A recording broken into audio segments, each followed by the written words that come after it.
प्रियंका जी कुरुक्षेत्र से। राधा वल्लभ श्री हरिवंश। मेरे प्यारे गुरुदेव, आपके चरणों में कोटि कोटि प्रणाम। महाराज जी, श्री जी की कृपा से 4 साल से YouTube के माध्यम से आपके सत्संग सुनते हैं। महाराज जी, जीवन में अब यही आशा है कि एक पल भी श्री जी से दूर ना रहें। लेकिन मैं एक अध्यापिका हूँ, ज्यादा समय कार्य में व्यतीत होता है, उस समय भजन नहीं होता और बाद में कष्ट होता है कि सारा का सारा समय मैंने खो दिया। कृपया मार्गदर्शन करें महाराज जी। इसका प्रश्न, अपने लोग भजन का मतलब समझते हैं कि एकांत गुफा में बैठ करके जो किया जाता है या एकांत कमरे में बंद करके जो किया जाता है उसे ही भजन कहते हैं। वो भी एक भजन का एक अंग है, पर उसे सांगोपांग भजन नहीं कहते। सांगोपांग भजन कहते हैं पहले ये स्वीकार करना है संपूर्ण सृष्टि श्री भगवान की है, इसे आस्तिकता कहते हैं और ये सत्य वस्तु है। वेद और उपनिषद जिस बात को प्रमाणित करते हैं वही बात प्रमाणित मानी जाती है। भगवान एकोहम बहुश्यामा, मैं एक बहुत रूपों में हो जाऊं, वो बहुत रूपों में खेल रहे हैं। आप उस सृष्टि में भेजे गए हैं अलग अलग सेवाओं के लिए। कोई डॉक्टर है, कोई मास्टर है, विविध प्रकार के अभिनय करके हमको अपने स्वामी से इनाम लेना है। किसी को वैरागी का अभिनय है, किसी का रागी का अभिनय है, लेकिन सबका एक अब स्वांग दिया गया है। अपने स्वांग को ठीक से निभा लो तो इस माया प्रपंच से मुक्त हो जाओगे, इनाम मिलेगा। अगर तुम मास्टर हो तो बच्चे में भगवत भावना करके और शिक्षा रूपी भजन उसको दीजिए। जो जिस क्लास की शिक्षा, ईमानदारी से आपके अंदर यही हो कि हे प्रभु, आप बालक रूप से हमारे सामने आए हो, मैं आपको शिक्षक रूप से शिक्षा दूंगी। और उस समय यदि भगवत भाव रहा तो आपने जितने घंटे बालकों को पढ़ाया वो भजन ही है, उससे बिलक नहीं। एक युद्ध क्षेत्र में खड़ा हुआ सूरवीर सामने के सैनिकों की गर्दन उतारता है अपने देश रक्षा के लिए, उसका वो भजन ही है, भजन से कम नहीं है, क्योंकि अपने धर्म के लिए वो युद्ध में वार कर रहा है। अधर्म से किया हुआ हर कार्य निष्फल है और धर्म के लिए किया हुआ हर कार्य भजन है, क्योंकि सृष्टि भगवान की है। अगर एक केवल मान लिया जाएगा कि माला चलाना इतना ही भजन है तो वो भजन के सर्वरूप को नहीं जानता है। अगर ऐसा ही हो तो अर्जुन जी कह रहे हैं श्री भगवान से कि मैं संन्यास लेकर के विरक्त होकर मांग कर खाऊंगा, पर मैं युद्ध नहीं करूंगा क्योंकि इसमें हिंसा होती है। और श्री भगवान कह रहे हैं कि नहीं, तुझे युद्ध करना ही होगा। मां मुनिस्मर युद्ध च, मेरा स्मरण करते हुए तुझे युद्ध करना होगा। तो हमें ये बात समझनी कि हमको जो स्वांग मिला उसमें हम बेईमानी न करें। अगर आप डॉक्टर हैं तो मरीज रूपी भगवान की सर्वतोभावेन सेवा, आपको जो स्वांग मिला है आप उसमें बेईमानी मत कीजिए, सत्यता से चलिए, वही आपका भजन बन जाएगा, उसी से भगवान प्रसन्न हो जाएंगे। पर ये स्मृति रहे कि मैं किसका कार्य कर रहा हूं, बस अगर ये स्मृति चली गई तो अहंकार आ जाएगा। मैं अभिनय में श्रेष्ठ हूँ, मैं अमुक श्रेष्ठ, मैं विद्वान हूँ, मैं ज्ञानी हूँ, मैं महात्मा हूँ, मैं भक्त हूँ, मैं भजन आनंदी हूँ। किसी भी बात का अभिमान आ जाना उपासना की वृत्ति का नाश हो जाना है। एक छोटा सा भी कार्य आपको भगवत प्राप्ति करा सकता है, उस कार्य का उद्देश्य बदल जाए। बस हम समझते हैं माला जपना ही केवल भजन। बात सुन, एक आदमी बहुत हिंसा प्रवृत्ति का था, चोर था और हिंसा में उसको सुख मिलता था। जैसे अलग अलग, वो इतना तमोगुणी था, जब किसी को काटता और तड़पता तो उसे सुख मिलता था। सैकड़ों हजारों को ऐसे काटता रहा। एक दिन एक महात्मा उसकी मार्ग से जा रहे थे, मिल गए, उसने उनको भी वैसे ही प्रताड़ित करना चाहा। तो भगवत प्राप्त महात्मा थे, उन्होंने कहा कि बच्चा, इससे तुमको क्या मिलता है? तो संतों के दर्शन से, संभाषण से अंतःकरण की मलिनता का नाश होता है। यदि अभिमान त्याग कर संतों के पास जाया जाए तो एक एक कदम यज्ञ के समान होता है। संत दरस को चालिए तज माया अभिमान। जो भगवान में वास्तविक रमण करने वाले महापुरुष हैं, उनका प्रभाव होता है। उस पापात्मा जीव की हिम्मत नहीं हो रही थी उनकी तरफ देखने की। उनका बेटा तुम ये सब क्यों करते हो? तो उन्होंने कहा सुख के लिए करता हूँ, संपत्ति छीनता हूँ, मारता हूँ। इसे बोले अभी तुम सुख की पहचान ही नहीं जानते हो, किसे सुख कहते हैं? तो उनका फिर मुझे बताइए आप सुख किसे कहते हैं? तो बोले हमारी बात तुम्हें तभी समझ में आएगी तब तुम निष्पाप हो गए, क्योंकि पापवंत कर सहज स्वभाव भजन मोहिते ही भावन। बोले महाराज क्या करूं जिससे मैं निष्पाप हो जाऊं? तो उनका हमारे भारत में पवित्र देश है, उनमें आप भ्रमण करो, अवगाहन करो, तुम पवित्र हो जाओगे। निष्पाप करने के लिए हमारे बहुत से तीर्थ हैं भारत में, तीर्थपाद प्रभु ने उनको प्रकट किया है। तो महाराज हम कब जानेंगे पवित्र हो गए? तो सिद्ध महापुरुष थे, उन्होंने एक शुष्क लकड़ी दी, सूखी हुई लकड़ी दी, कहा इसे ले जाओ और जब ये हरी होने लगे, इसमें किनगा आने लगे, तो तुम समझ लेना तुम निष्पाप हो गए। चला गुरु को प्रणाम करके 10 किलोमीटर चला हुआ, शाम हुई, एक वृक्ष बड़ा था उसके नीचे रुका। गांव में रहने का स्वभाव उसका नहीं था, और उसमें 4-5 चोर बैठे हुए थे, और वो नीचे जड़ में ऐसे जाके बैठ गया। रात्रि व्यतीत हो तो तीर्थयाटन को जाएंगे। वो ऊपर प्लान बना रहे थे कि इन गांव वालों ने मुझे बहुत सताया है, आज रात्रि में 12 बजे चारों तरफ से आग लगा देंगे और अस्त्र शस्त्र ले जो भागेगा मारेंगे, पूरे गांव को आज नष्ट करेंगे। उसके कान में पड़ी बात, उसने कहा कि तीर्थ यात्रा तो जा ही रहे हैं, अगर इन जो 4 हैं 5 हैं इनको अगर मार देते हैं तो जा ही तो रहे हैं तीर्थ यात्रा में, पूरा गांव बच जाएगा। ये पूरे गांव को मारना चाहते, पशु पक्षी हैं, बहुत से जीव हैं। तो उसने कहा भैया तुम्हारे गुरु हम हैं, तुम 4-5 मिल के मारते हो, हमने अकेले न जाने कितनों को मारा है, आओ हम तुम्हें सलाह बताते हैं कैसे पूरे गांव को नष्ट करना है। तो चारों कूद थोड़ी पड़ेंगे, एक ही एक आएगा। चारों को हम मार दिया। सोचा अब यहाँ हिंसा हो गई, नहीं रुकेंगे। लकड़ी उठाई तो हरी हो गई। उनका गुरुजी ने कहा था जहाँ हरी हो जाए वापस चला गया। वहाँ गया संत भगवान को, संत ने कहा हम जानते थे कि तुम ऐसे स्वभाव वाले हो कि तुम्हें तीर्थ यात्रा सुहाएगी नहीं, वापस आ गए। तो उनका भगवान आपकी आज्ञा पर, आपने कहा था हरी हो, देखो हरी हो गई। तो बोले कौन से तीर्थ में? बोले तीर्थ लेके आ, 4 को और मार दिया है। बोले बताइए कैसे? उन्होंने बोले देखो बेटा, पहले स्वार्थ के उद्देश्य से मारते थे तो पाप हुआ, लेकिन पूरे नगर के बचाने के लिए 4 को मारा आपने, उद्देश्य आपका दूसरों के सुख के, इसलिए मारना ये आपको तीर्थयाटन से भी अधिक पवित्र करने वाला हो गया। क्रिया वही, उद्देश्य परिवर्तन, फल का परिवर्तन। यदि हम सब अपने धर्म से चले, अपने कर्तव्य को भगवान की पूजा माने, तो जो जहां है उसको अलग से कोई मार्ग चयन नहीं करना, वहीं भगवान की प्रसन्नता के लिए करे, उसको वहीं भगवान की कृपा की प्राप्ति होगी। तो आपको कोई परेशानी का विषय होना ही नहीं चाहिए। आप अध्यापक और बच्चों को पढ़ाइए और बीच बीच में राधा राधा राधा स्मरण कीजिए। जो भी कर रहे हो अपने प्रभु के लिए कर रहे हैं, ऐसी भावना कीजिए। इसमें कोई श्रम नहीं, कोई परिश्रम नहीं, कोई अलग से ऐसा नहीं कि नाक दबा के बैठना है, आँख मूंद के बैठना है। प्रतीक जी, श्री हरिवंश महाराज जी, मन बुद्धि बहुत धीरे से भजन से हटा के कई बार सांसारिक भोग और सुखों की तरफ ले जाता है। इससे जितना श्री जी में लगाना का निश्चय आता है उतना मन बाधा उत्पन्न करता है। कृपया मार्गदर्शन कीजिए कैसे हमेशा के लिए इसे अभी हम मन का स्वरूप समझ नहीं पाए, इसलिए हम शिकायत करते हैं मन की। मन बाधा उत्पन्न नहीं करता है, मन को हमने वो पकड़ाया है, वही हमारे सामने पेश करता है। जो चीज हमने अपने मन को नहीं पकड़ाया, जो चीज विषय हमने नहीं भोगा, वो मन हमारे सामने नहीं प्रस्तुत करता। हमने गंदी बातें पकड़ाई हैं, गंदी क्रियाएं पकड़ाई हैं, गंदे दृश्य देखे हैं, गंदा चिंतन करवाया है मन से, तो वही वो बातें पकड़े हुए हैं। अब आप सत्य चिंतन की तरफ जाओगे तो जो पहला उसे डिलीट करना होगा ना, जो पहला उसे मिटाना होगा। ये जो नाम है, ये जो मंत्र है, ये उसको डिलीट करता है। तो जब कोई साधक भजन में बैठता है तो उस समय उसकी गंदी बातें सामने आती है, वो उसमें नई नहीं आ रही, जो उसमें भरी हुई है मन में, वो नाम निकाल रहा है। तभी तो मन निर्मल होता है भजन करते करते। अब उसकी प्रेरणा से आप कोई नया पाप कर्म न करें। जैसे अंदर कोई गंदी बात आ रही, आप धैर्यपूर्वक नाम जपते रहिए और विचार कीजिए जा रही है। दूसरी बात, मन वहां जाता है जहां जहां हमने अपनी प्रीता रख रखी है।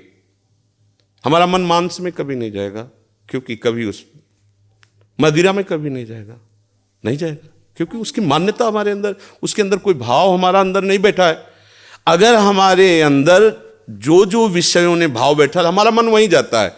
सच्ची बात समझो, बिना कनेक्शन के बिजली नहीं जाती। ऐसे ही जब तक आपने संबंध विषय वस्तु पदार्थ से नहीं बना, तब तक आपका मन नहीं जाएगा।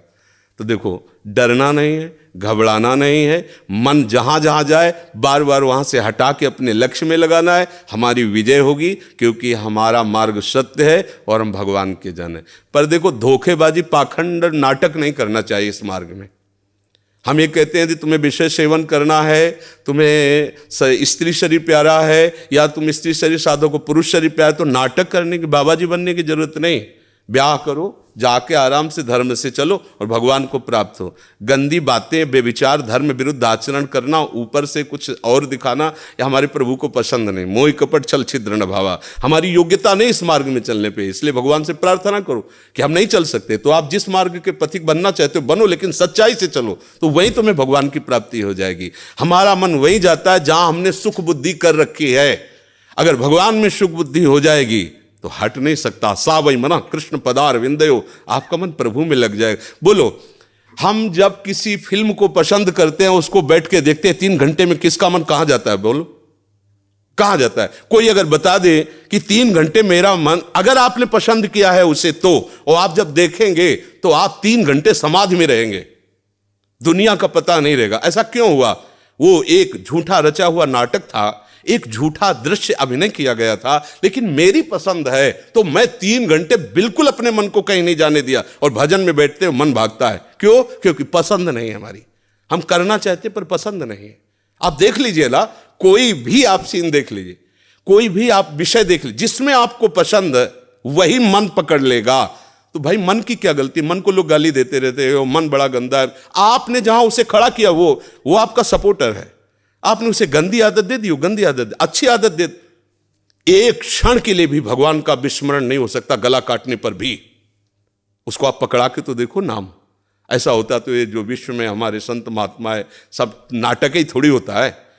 असली नोट का ही नकली बनाया जाता है, नकली का असली नहीं होता है, असली का ही नकली होता है। तो अगर कोई पाखंड भी करता है तो उसी असलियत का स्वांग करता है, तो असली है ना। जो असली है, एक क्षण के लिए भी भगवान का स्मरण कभी टलता नहीं है। सोते जागते, उठते बैठते, चलते फिरते सच्चिदानंद भगवान उसके स्वभाव में, उसके जागृत स्वप्न इस स्फुरत में, चाहे स्वप्न में हो चाहे जागृत में हो, स्फुरत हर समय प्रभु का स्मरण। ऐसा क्यों हुआ? उसने अभ्यास किया है। आंख लगा के हम निशाना नहीं लगा सकते, क्यों? अभ्यास नहीं है। और ऐसे भी है, ऐसे मार देंगे, क्यों? अभ्यास है। ऐसे ही आपने भजन का अभ्यास नहीं किया, पूर्व मन में विषयों किया है, तो देखो आंख मूंदते, आंख खोलते विषय चिंतन होता है, भगवत चिंतन नहीं। तो घबराने की जरूरत नहीं, गलत अभ्यास को अच्छे अभ्यास से मिटा देना है। कोई बड़ी बात नहीं, हम भगवान के अंश हैं, उनके बच्चे, हम कुछ भी कर सकते हैं। आप ये बात सब लोग बैठा लीजिए, कोई आकाश से पैदा नहीं होता, सब उसी जीव स्वरूप से आते हैं, ईश्वर के अंश, सब कुछ कर सकते हो। जब नारायण नर बन सकता है तो नर नारायण बनने में कोई संशय नहीं। आप चलो तो, पर आप भजन न करो, विषय सेवन करो तो बात अलग हो जाएगी। इसलिए सब नाम जप करो, गंदे आचरण मत करो, जिससे दूसरों का अहित और दुख होता है ऐसे ना बात करो, ना ऐसी चेष्टा करो। भगवान कृपा करेंगे, आप सदैव सुखी रहोगे, आनंदित रहोगे। प्रिय सखी, गुरुदेव भगवान के चरणों में कोटि कोटि नमन। गुरुदेव भगवान, इस शरीर से काम वासना खत्म हो गई है, पति को काम वासना बहुत है, क्या करूं, मार्गदर्शन करें। पति के अनुकूल चलना चाहिए। जब 2 पाणी ग्रहण करते हैं, पति और पत्नी, तो एक दूसरे को सहयोग करके मित्र भाव से चलाना चाहिए। हमें अपनी रुचि दूसरे पर नहीं थोपनी चाहिए, बात ध्यान रखना चाहिए। हम दोनों एक मार्ग के साथी हैं, तो हमको चाहिए कि हमें अपनी रुचि उसके अनुकूल करनी चाहिए, उसको चाहिए कि हम अपनी रुचि को एक दूसरे के अनुकूल कर ले। अगर आपकी रुचि नहीं है तो पति को मनाइए और अपनी रुचि में उसको अनुकूल कीजिए। अगर वो अनुकूल नहीं होता तो आप कोशिश कीजिए कि आपकी वृत्ति के कारण कहीं वो व्यभिचार में ना उतर जाए, गंदे मार्ग में न जाए, उसका साथ दो, आप उसकी साथी हो। आपका ब्रह्मचर्य उतना महान नहीं होगा जितना पति की आराधना महान होगी। पति को एक मित्र है, मान लो हम कह रहे हो वो पति परमेश्वर होता है, ऐसा मत मानिए। तो एक मित्र है, हम दोनों मिलकर के संसार मार्ग में चलना, तो हमारी रुचि ही पूरी थोड़ी होती है, दोनों की रुचि मिलनी चाहिए। अगर दोनों रुचि, दोनों ब्रह्मचारी रहो। अगर एक की रुचि नहीं तो दूसरे को सपोर्ट करना चाहिए कि कहीं वो लड़खड़ा के गिर न जाए, उसका मार्ग न भ्रष्ट हो जाए। हम ये देखते हैं कि 4 दिन बाद पति पत्नी ऐसे तलाक, ये क्या है क्या? सिर्फ अपनी रुचि का पोषण नहीं होना चाहिए। अगर हम 2 मिलते हैं, दोनों मित्र बनते हैं, तो एक दूसरे की रुचि का आदर करें, एक दूसरे की रुचि का सहयोग करे, तभी तो जीवन यात्रा चलेगी। नहीं तो कब ऐसे नहीं चलेगा। आप ब्रह्मचारी बन के बैठो और वो व्यभिचार में प्रवृत्त हो जाए, तो आपने पाणी ग्रहण किया था, ये आपकी मित्रता नहीं सही रही। हाँ, वो बहुत ही व्यभिचारी है, अन्य अन्य अन्य, तो फिर अपने को अलग कर लेना चाहिए। अगर वो एक पत्नी व्रत है तो हमें उसका सहयोग करना चाहिए, उसमें ब्रह्मचर्य की तरफ वृत्ति न रखकर अपने पति की अनुकूलता की तरफ वृत्ति रखनी चाहिए। महर्षि, आप भारतीय क्रिकेट टीम के कप्तान हैं और ये फिल्म इंडस्ट्री में अभिनेत्री हैं, ऐसा आपका परिचय है? तो ये आपसे मिलने आया था, आपका सत्संग सुनते हैं महर्षि। श्री जी का माला इनको और चुनरी सखी को पहना दीजिए। जी महर्षि।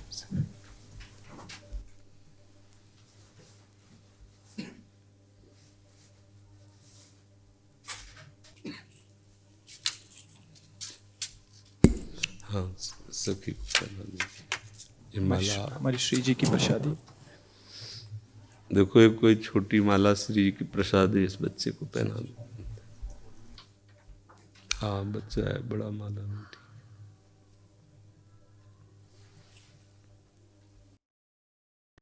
ठीक है, आप आ जाइए, और भी जने मिलने वाले हैं। ठीक।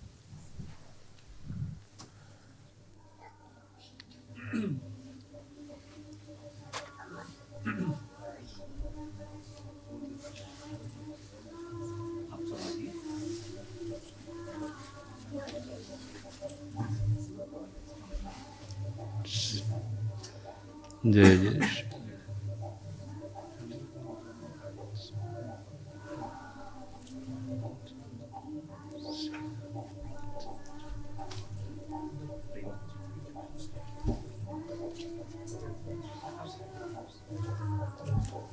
प्रतिमा जी अमेठी से। मेरे प्यारे गुरुदेव भगवान, आपके चरणों में कोटि कोटि प्रणाम। गुरुदेव, घर की परिस्थिति अनुकूल नहीं है, वहां का वातावरण का प्रभाव इस मन पर बहुत प्रभाव डालता है, जो नहीं करना चाहिए वो भी करवाता है। हे नाथ, हम कैसे भजन करें, कुछ समझ नहीं आता, बहुत पाप हो जाता है। हाँ, नाम रूपी बल हृदय में धारण करो, किसी के सहयोग की जरूरत नहीं, कुछ कहने की जरूरत नहीं, बस बात समझो। नाम रूपी बल हृदय में धारण करो, सब कुछ हो जाएगा। नाम महाबल। अगर नाम जप नहीं करोगे तो ना प्रार्थना से कुछ होने वाला है, ना किसी के सामने रोने से कुछ होने वाला है। नाम जब करती हूँ तो ऐसी मतलब कि ऐसा मतलब क्रोध आ जाता है, वो पूरा हट जाता है। वो क्रोध भी नष्ट हो जाएगा। कैसे हट जाएगा? राधा राधा राधा राधा राधा राधा राधा राधा राधा हटा दे कोई, कैसे हट रहा है? जो हमें पकड़ना वो हटा कैसे सकता है? नाम से बड़ा भगवान को भी नहीं रखा गया सामने। भगवान भी कहों कहाँ लग नाम बढ़ाई, राम न। फिर क्रोध क्या चीज़ है? ये काम क्या चीज़ है? हम लोग बहुत बच्चे जैसे हैं ना, जैसे भेड़िया दूर से दौड़ावे तो हम डर जाते हैं। नहीं नहीं, हम कोई और नहीं, भगवान के अंश हैं। हम कोई साधारण नहीं। पहले आप अपने को समझो। ना आप स्त्री हो न पुरुष हो, पोशाक धारण की हो स्त्री पुरुष की।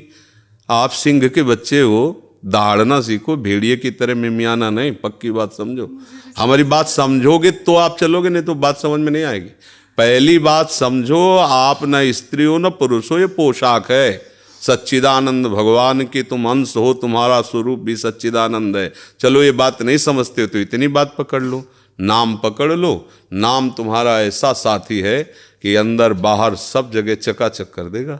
गोस्वामी जी कहते ना, राम नाम मणि दीप धरी, जी है देहरी द्वार, तुलसी भीतर बाहरो, जो चाहस उजियार। श्री हरिवंश महाप्रभु कहते हैं, इहि परलोक सकल सुख पावत, मेरी शोभैया कृष्ण गुण स। यहाँ और वहां। अब बात ना मानो तो रोते रहो, फिर क्या कर सकते हैं? आप जब के तो देखो। बोले हमारा मन है ऐसी तैसी मन की, राधा राधा राधा राधा राधा राधा राधा राधा राधा राधा। अब करे मन, हमको छोड़ना नहीं है। नाम जी है जपि जागे जोगी, अहो वत्स पचतो गरीयान या जिव्याग्रे वर्तते नाम तुभ्यम। जिव्याग्रे, मन से नहीं कहा, यद जिव्याग्रे वर्तते नाम तुभ्यम, अहो वत्स पचतो गरीयान। वो चांडाल भी श्रेष्ठ है जिसकी जिव्या के अग्रभाग पर हरि नाम है, कृष्ण नाम है, राधा। आप समझो, हमें रोने की जरूरत नहीं है। प्रेम में रोना अलग बात है, दुखों से रोने की जरूरत नहीं। अब हमें दुखों को रुलाना है कि अरे हमारा तो कोई प्रभाव इस पर पड़ता ही नहीं, वो रोए बैठ के। अब हम ऐसे भजन करके ऐसी स्थिति प्राप्त करेंगे कि भारी भारी दुख विपत्तियां हमारे ऊपर आए और वो दुखी हो जाए कि इसके ऊपर कोई प्रभाव ही नहीं पड़ रहा है। जैसे हिरण्यकश्यप दुखी हो गया कि मरेगा कैसे प्रहलाद, मृत्यु दुखी हो रही, कैसे मार पाऊं इसको, हरि गोद में लिए। अरे समझो, हम लोग हरि के जन, बस हरि को भूल गए, अपने को स्त्री माना, पुरुष माना, पति माना, पुत्र माना, धनी माना, विद्वान माना, ये माना वो माना। ये सब काल के तमाचा में माना ना माना बराबर हो जाएगा। ये तुम्हारी मान्यता, प्रभु का हूं ये मान्यता सच्ची है, और नाम जप करो सब कुछ ठीक हो जाएगा। कोई जरूरत नहीं तुमको किसी के आगे रोने की, करके तो देखो। अब 4 दिन करो, इसके बाद आओ बोलो चेक नहीं आई, समस्या का समाधान, दीर्घ काल तक लगे रहो। भगवान का नाम सत्य है। एक किसान भी जब गेहूं बोता है, अगर रोज खोद के देखे कि अभी जगह है, बीज नष्ट हो जाएगा, उसको बो के ऐसे पाटा लगा दिया, ऊपर से प्लेन कर दिया, और 10-15 दिन के बाद देखा धीरे धीरे अंकुरण आ गया। अब उसी समय सोचे कि इसमें तो गेहूं नहीं लग रहा, चुप रहो, 3-4 महीना उसका और सेवन करो, बाली आएगी, पक जाएगा, गेहूं की राशि हो जाएगी। ऐसे ही अनेक जन्मों से दुराचार, नाना प्रकार के कुकर्म करते रहे हम। अगर न करते रहते तो भगवान मिल गए होते ना। अब पहले नाम वो सब स्टॉक खत्म करेगा, इसीलिए समय लगता है। नाम जप करते करते संचित जो हमारे अशुभ कर्म हैं उनको विध्वंस करेगा और नष्ट करेगा। अब कितने कोई पता तो है नहीं, 1-2 साल की कमाई तो जमा नहीं है, लाखों करोड़ों अरबों जन्म हो चुके, उन सब की कमाई स्टॉक में जमा है। अब उसको भस्म करने का समय लगेगा। चुपचाप नाम जप करो। आगे जो अभी नए फसल है, इसमें भी हमसे बहुत गलतियां हो रही, इनको नाम सुधारेगा। अब बीच में जो उससे आ गया है प्रारब्ध हो, उनको भी नाम संभाल। बड़ा काम है नाम को, कोई छोटा मोटा काम थोड़ी। अब सोचो ऐसे ऐसे किया हो जाए, ऐसे नहीं, लगे रहो चुपचाप। और एक दिन ऐसा आएगा कि आप खुद कहोगे कि ओहो निहाल कर। तभी तो मीरा जी कहते, पायो जी पायो मैंने राम रतन, वस्तु अमोलक दी मेरे सतगुरु। ओहो सतगुरु ने क्या दिया, तब निहाल। यहाँ मंत्र लिए, उपासना लिए, फिर भी जेब में पारसमणि है और 1-1 रुपया मांगते घूम रहे हैं। हमारी दशा क्या है, जेब में पारसमणि है, चाहो तो कुंतलों लोहा को सोना बना दो, पर वो जेबई में केवल है। गुरु ने मंत्र दे दिया, बात बता दी, उपासना बता दी, करना है नहीं, डोलते रहो, कुछ नहीं मिलेगा। और बैठ जाओ उनके नाम मंत्र को लेकर के, तो क्या चाहिए तुम्हें, सृष्टि का मालिक आ जाएगा, और वस्तु की क्या बात है। पर अब ये ऐसा तो नहीं कि दही में हाथ में दूध डालो दही जम गया, ऐसा नहीं होता। समय का इंतजार करो और खूब भजन करो। रोने धोने की जरूरत नहीं, रो तो प्रभु के लिए रो। ये आंसू रूपी भेंट प्रभु को चढ़ाए। तो दुख सुख और प्रतिकूलता अनुकूलता अपमान निंदा में क्या रोना, थोड़ा बहादुर बनो। ये सब महाराज जी श्री जी तो मिल जाएंगे ना मुझे, इस बात हम जो कह रहे हैं उसे सुनो। श्री जी मिलना न मिलना जरूरी बात नहीं है, जरूरी बात है श्री जी का भजन करना। अगर भजन करने में आप जैसे हम कह रहे करोगे ना, तो श्री जी कभी एक क्षण के लिए छोड़ती ही नहीं। अरे आप समझो, जैसे छोटा सा वात्सल्य कण भगवान का एक माँ के अंदर होता है, वो कोई भी कार्य करती है पर नजर अपने बच्चे पे रहती है, उसकी अबोध बच्चे पे रहती है। ऐसे ही अनंत माताओं का वात्सल्य जहाँ से प्रकट हुआ वो हमारी श्री जी है, और हम उनके चरण आश्रित है। हर समय श्री जी हमें देखती है, पर हमारी योग्यता इसलिए देखने की नहीं हो रही। अभी हम और कुछ देखना चाहते हैं, और कुछ पाना चाहते हैं, और कुछ भोगना चाहते हैं। जिस दिन सारी चाह मिट गई, उसी दिन तुम देख लोगे कि श्री जी तो बहुत पहले से हमारे साथ है, श्री जी तुम्हें बहुत पहले से प्यार कर रहे हैं। इसलिए सावधान। कृष्णा लुधियाना से। श्री हरिवंश बाबा, आपके चरणों में दंडवत प्रणाम। बाबा, मेरे स्कूल में तिलक लगाने से मना किया जा रहा है, अब मैं क्या करूं, मेरा मार्गदर्शन करें। हाँ तो तुम मत लगाओ तिलक, हम तुम्हें बताएं। सूखी रज ले लिया ना, बट्टी सूखी, ऐसे कर लिया, ऐसे लगा लिया, तो तिलक भी लग गया और नहीं भी लगा, कोई तुम्हें डांटेगा भी नहीं। ठीक है, हाँ ना, मत लगाओ। क्योंकि प्रगट में क्या है ना, बच्चा है, साथी भी उसको चिढ़ाने लग सकते हैं, बड़ा भगत, तो मतलब अभी बच्चा है। तो तुम ऐसा करो, जिससे आप रगड़ के लगाते हो ना, उसको रगड़ो मत, उसको सीधे ऐसे करो। ऐसे लगाया, ऐसे बिंदु रख ली, तो तिलक भी लग गया। और भगवान की बात तो जानते हैं, और वो लोग जानते नहीं, तो वो तुम्हें चिढ़ाना बंद कर देंगे और बढ़िया लग जाएगा। ठीक है बाबा, तो फिर मैं गर्दन पे लगा लूं तिलक वहां पर? नहीं, सुनो, ऐसे ऐसे चाहे द्वादश तिलक बना लो, कोई परेशानी नहीं। थोड़ा और बड़े हो ना, और जब निष्ठा आ जाएगी ना, फिर कोई नहीं। अच्छा, शराब पियो कोई डांटता है क्या? टीचर विद्यार्थी को साथ बैठा कर पिलाने के लिए राजी हो जाएगा। लेकिन अगर ये माला तिलक का, ये कलयुग का प्रभाव है, तो बच्चे हो इसलिए, मतलब तुम्हें ऐसा कह रहे, अगर कोई जवान ऐसी बात करे तो उसे हम दबका देंगे। अपनी निष्ठा तो नहीं रख पा रहा, फिर किस बात का भक्त है? ये सम्राट अकबर आगरे आया दौड़े पे, तो वहाँ बड़े बड़े सब जो छोटे छोटे प्रांतों के राज कर्मचारी थे, उनमें मधुकर शाह जी भी थे, हरिराम व्यास जी के तिलक कंठी सब कई ऐसे उनको दिखाए, तो जलन होती है। अब बादशाह है, उसके सामने सब हिंदू चिन्हों से, भागवतिक चिन्हों से युक्त, तो उसने ऐसे देखा कि अधिकतर अधिकारी सब कंठी तिलक, क्योंकि ब्रजभूमि और प्रभाव ऐसा, तो उनका हमारा फरमान जारी किया जाए, कल से कोई भी अगर तिलक लगा के आया तो गरम लोहे से उसका मस्तक दाग दिया जाएगा, कोई भी सभा में तिलक लगा के नहीं आएगा। बादशाह अकबर का हुक्म।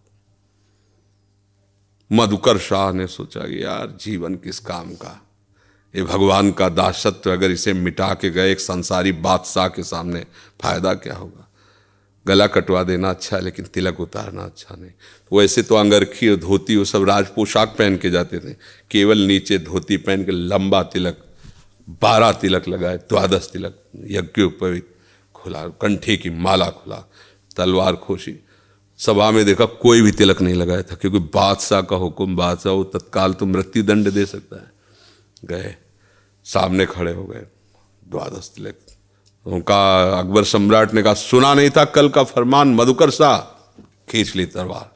उनका, आप एक मुल्क के बादशाह हैं, ये अनंत मुल्कों के बादशाह का तिलक है, मेरी गर्दन कटने पर ही ये मिटेगा, ऐसे नहीं मिट सकता, जिसकी ताकत हो मिटा के देखे आके। बदल गया, 1 सेकंड में बादशाह बदल। बोले वाह वाह वाह, यही हम देखना चाहते थे कि इस तिलक में किसकी निष्ठा है। धन्य है मधुकर शाह, तुम वास्तविक तिलक के अधिकारी। ऊपर बैठाला बगल, जो भागवतिक तेज से मानो ऐसा लगा कि इनसे अब कोई आंख नहीं मिला सकती, भागवतिक तेज से संपन्न होकर, कि ऐसे नहीं मिट जाएगा तिलक, गला कटेगा तब मिटेगा। देखे कौन आ,